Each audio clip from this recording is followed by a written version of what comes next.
So Ralph Steadman, as I mentioned, Hunter had been renting Owl Farm from 1968. Ralph Steadman did original art for Hunter beginning in 1970. Hunter wanted to write a story about the Kentucky Derby. He grew up in Louisville. He was a juvenile delinquent. And he was always a little bit put off the fact that his rich friends would get off, with crimes, and he would always, find himself in trouble. And he knew that the Kentucky Derby behind the scenes was truly decadent and depraved. So he wanted to write an article exposing these people in their nice blue suits and white shoes who might have been puking all over themselves by the end of the day. And he said, I need a really special artist, somebody with a serious kink in his brain. And Warren Hinkle, who was the editor of Scanlan's magazine, this is who Hunter was writing for, went out of business right after that, said, I have just the guy, Ralph Steadman. He's illustrating for Private Eye right now. He'll be in America. He's perfect. So they met up. The rest is history. Shortly thereafter, he illustrated Fear and Loathing in Las Vegas, very, very famous images, all of the Rolling Stone years, and that sort of stuff.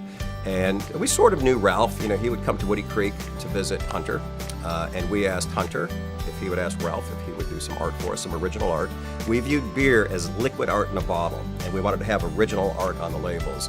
And we got the Road Dog label and the Doggy Style Pale Ale label back. And they were on transparencies back then, not the digital files. And we just cracked up. It was just so funny. And the rest is history. Ralph these days does, I think he's on his 60th book. He's illustrated hundreds. He's won just about every award that's out there.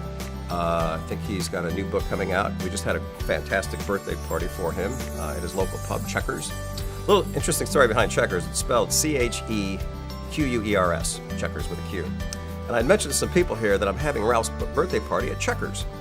And so this happens to me all the time. And I wonder what else is out there. Months go by, and somebody said, I still don't understand why you're having Ralph's party at Checkers, as if it's a Checkers drive-in. I love Checkers drive-in, but just one of those funny miscommunications. It's actually a pub from the 1700s.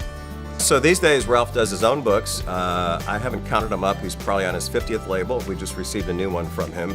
Actually, it's for the beer that we're doing in conjunction with the National Museum for Civil War Medicine, in conjunction with the Mercy Street series, because they were advisors to it.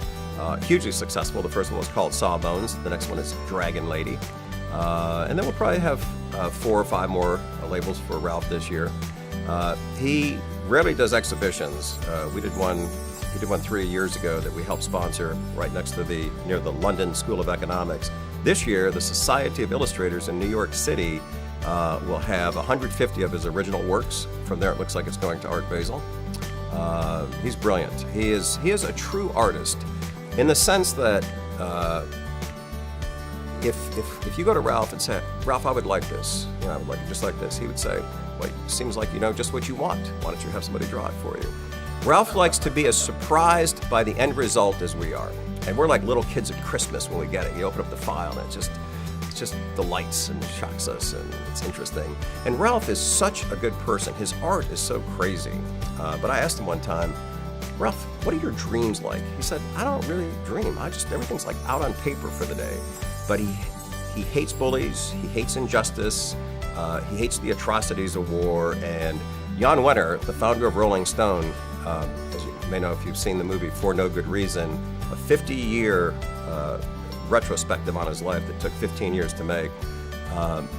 As bold and courageous as Hunter was, emotionally and mentally, Jan said that Ralph is way out there past Hunter in terms of what he's willing to commit to on paper and the points he makes with his art and his symbolism.